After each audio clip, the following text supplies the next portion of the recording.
India is going through a tremendous transition from a country which has got a rich civilizational history, a lot of Indic wisdom. Today, the appreciation of that is now increasing around the world. And the same thing is reflected in a large program which the Government of India has initiated more than 3 years ago. During his tenure as the Chief Minister of Gujarat, the Honorable Prime Minister Modi had tried out what is called Mission Karmayogi. He strongly believed that if you have to really produce a very efficient state which can respond to citizens, deliver all goods and services, we need a bureaucracy, a civil service, which can understand the spirit of service first and then transact in an everyday world with no expectation in return. The success of Gujarat experiment led him to want this to repeat this nationally also. So 4 years ago, in 2020, he conceived Mission Karmayogi, a national program for capacity building of civil servants driven by the civilizational ethos of India. And this is a very special program because this is one program which hopes and aims to make our civil services future ready. Now, this is driven by fundamentally three paradigms, and in his words, पहला कर्मचारी से कर्मयोगी भाव आना चाहिए. That is, from a thinking and living the spirit of public servant, he has to start feeling that he is a karmayogi. I'll explain how we interpret what a karmayogi is. Based on the understanding from the Bhagavad Gita, how does it actually manifest and what does it reflect as in everyday life? The second, he said, government officials should not think and behave within confines of rules. Rules are important, it's not to be broken, but transacting within the rules in the name of rules alone may not deliver what the citizens want. So his way of looking at it was, how do you go beyond a rule-based approach and play a role-based approach? Now, role is something which is very important. For example, in the Gita, Krishna is a charioteer.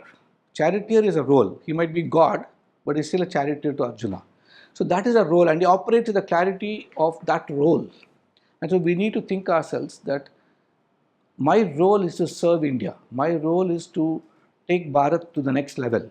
And if that is the intent of the civil servant, he operates with that role in mind, the role clarity in mind.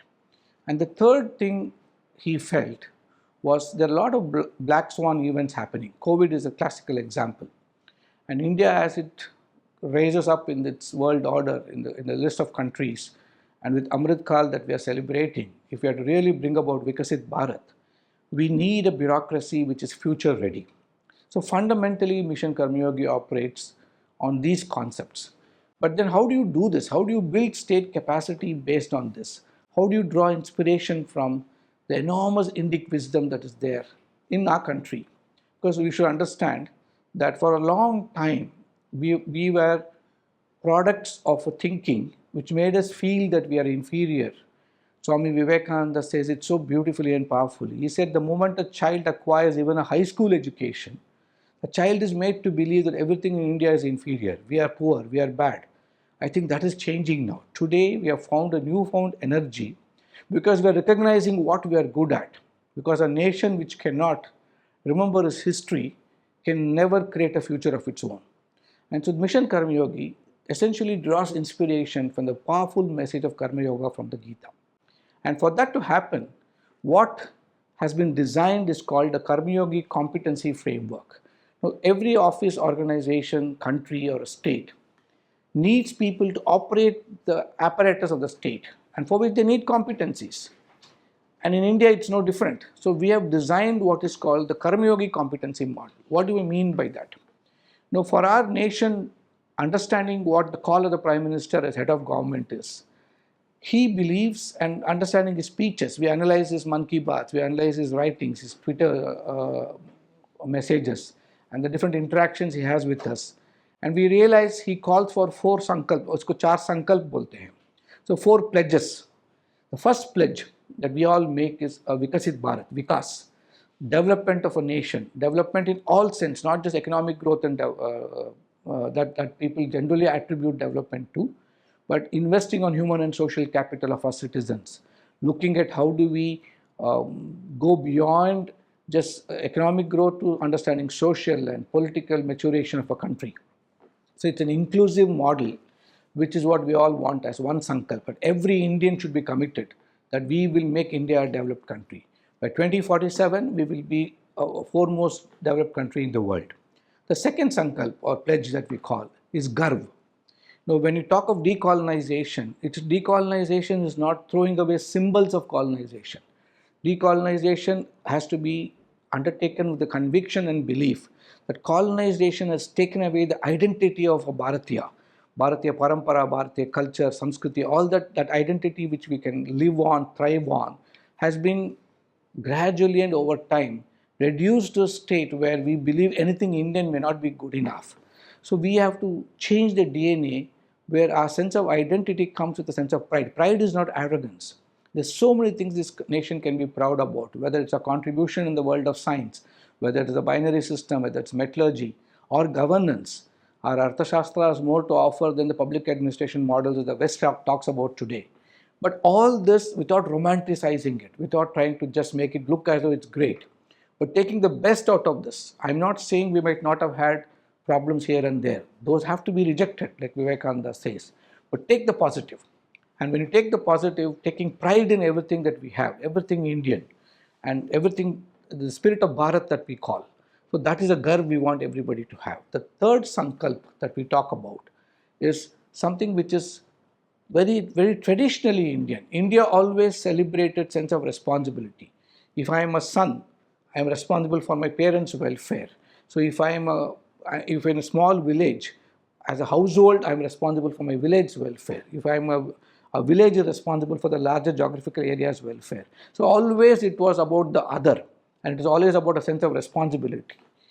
Western models celebrated a rights-based approach. While I'm not saying that is right or wrong, but traditional India said that I have a responsibility to build a great nation. मेरा कर्तव्य यह है कि मेरा देश का विकास होना चाहिए. So we believe that we are a nation, we should be proud to play our responsible roles. And the last is Ekata. We are one country. We might be separated geographically as states, but one nation, one state, one country, one civilization. So this concept of Vikas, Kartavya, Garv and Ekta are the char sankalps. Now every Indian should do this. But in the government, we are saying every government officer, every civil servant must participate in doing this. How do you build the virtues? How do you build the gunas? Now the Bhagavad Gita talks of the three gunas. We have added one more guna. It's not essentially the three gunas of the Gita, but we are trying to learn from the Gita, whether it's the third chapter of Karma Yoga or the 16th chapter, which talks about the Asuras qualities or the Divya qualities that we have. It's all essentially describing a civil servant and what he needs to have. So what are the four gunas we talk about? The first guna is Swadhyay. Swadhyay, the spirit of self-study. Do I know myself? Do I know my role? Do I know why did I join the government? What am I doing in government? So understanding my role, understanding my learning journeys, understanding my constant effort to become better at what I do is Swadhyay. So knowing myself will also enable me to know others, the citizens around me, and the actions that bind the self to the others. So the spirit of Swadhyay is not in the purest way. It can always argue and say the Bhagavad Gita goes deeper. I appreciate that it is a text which is enormously spiritual in its outlook. But for us, we look at what is the message we can take, that we can embed and live it on an everyday basis, which will make society better, the world a better place. So the beginning of this journey is Swadhyay. The next that we say, nobody can take India to the next level alone. We cannot say the government alone is important, citizens are important, or civil society is important. Everybody has a role to play, whether it's private sector, whether it is public sector.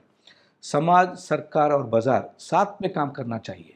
So how do you bring them together? How do you bring the spirit of collaboration? We call it Sahakaryata. Now Bhagwan Krishna on his own could not have given us Gita. He needed Arjuna. He needed the Vishada Yoga of Arjuna for Bhagavad Gita to happen. So it's a collaborative effort. So in everything we do, we need collaboration. So whether it's within the ministries, officers have to learn to collaborate. The national government collaborates with state governments. Whether we collaborate with civil society groups, whether we collaborate with private sector, together we have to be part of the Team India, which can build the new India. So that Sahakaryata spirit, which is embedded in our scriptural and in our wisdom, is something that we look at wanting to make it as part of the national narrative. And the third guna that we are all talking about is something very, very critical. Most of us in the world of HR, we call it functional competencies. To do a job, we need some functional competencies. And that is what we call Rajya Karma. The Rajya Dharma, that whether in the Mahabharata, when Bhishma explains to Yudhishthira what is Rajya Dharma, and that beautifully elucidated, is so powerful. India had this from the time of the Mahabharata, and it is so relevant even today. So how do we teach statecraft to our civil servants? How do you understand how policies get made?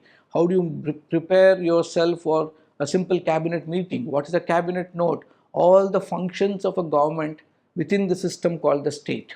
So we help them to become very proficient in it. So if Swadhyay and the spirit of Sahakaryata can teach us behavioral competencies to operate to the level of self-awareness and in collaboration, Rajya Karma gives us the functional competencies you need to run a government.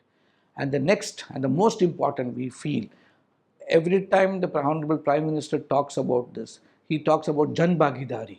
He talks about citizens being the very purpose of our work. It is about working at the level of Antyodaya for the last man in the last mile delivery that we have to focus on.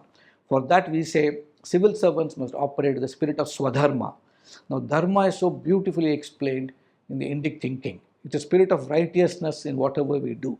It is operating with the ethical principles that you need to operate. It's operating with empathy to recognize citizen as my God.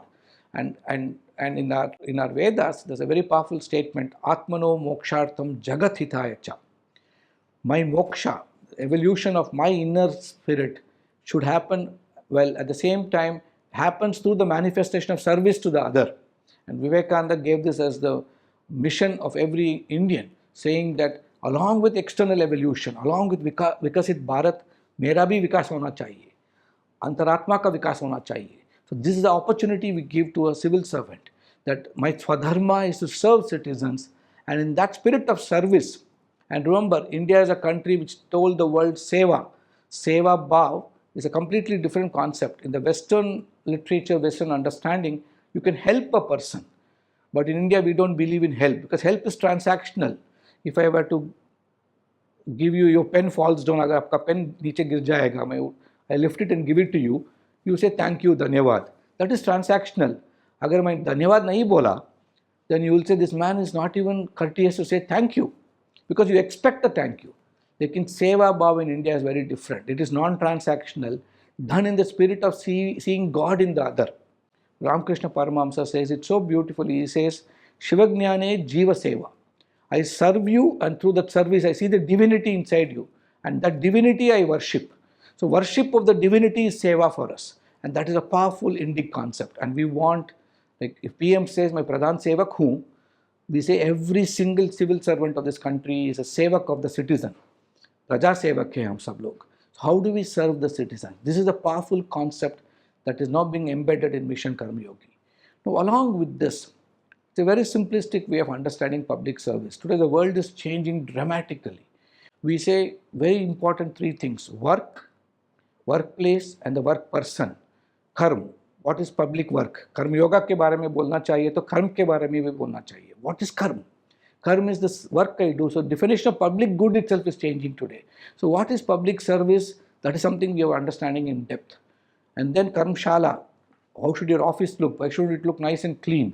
The days are gone when the old in Hindi movies, you show Indian government office, a whole old Babu with a broken glass sitting behind a chair, table full of files, and the Gumasta comes and puts the files down, dust comes up. That is all gone. Today, once Central Vista project is completed, and all our government offices, why shouldn't they look like a private office? Why shouldn't it look welcoming? Why shouldn't it look a space where productive work can happen? The ambience matters. So, and then the procedures, processes, all the Rajya Karma that I spoke about, completely technology enabled and technology driven. So that is the Karmshala hona chahiye. And the person who works, the Karmachari who works in the Karmshala to deliver on the Karma to citizens, he should operate in the spirit of Karma Yoga. Now, if you see Karmshala and Karmachari separate, that's a Dvaitic thinking, the separateness. But in the spirit of the Gita, in the spirit of Advaita, ekatvam, the sense of oneness, where I am the work, I am the workplace, and I am the work person, and I work for the citizens, I am one with him. The spirit of oneness, which only Indian philosophy talks about, is the spirit in which civil servants should operate. Now, this is beyond any religion. This is religion agnostic. This philosophy is just Bharatiya Parampara. This is how we lived our lives, and this is how we should lead our lives. Now, there's a lot we can learn from all this. Putting this all together, embedding it in our everyday work function, and delivering it to our citizens. Now, this is a concept which is truly civilizational, but at the same time relevant even today. It is not simply borrowing from the past and celebrating it, but it is done with the appreciation that this is something which the present requires to operate to build a great future for this nation of ours. So together, every Indian needs to acquire these char sankalps. Every Indian needs to acquire these char gunas. And with the spirit, say that I will be a proud Bharatiya Praja. And with that spirit, build a great nation that we can all be proud of.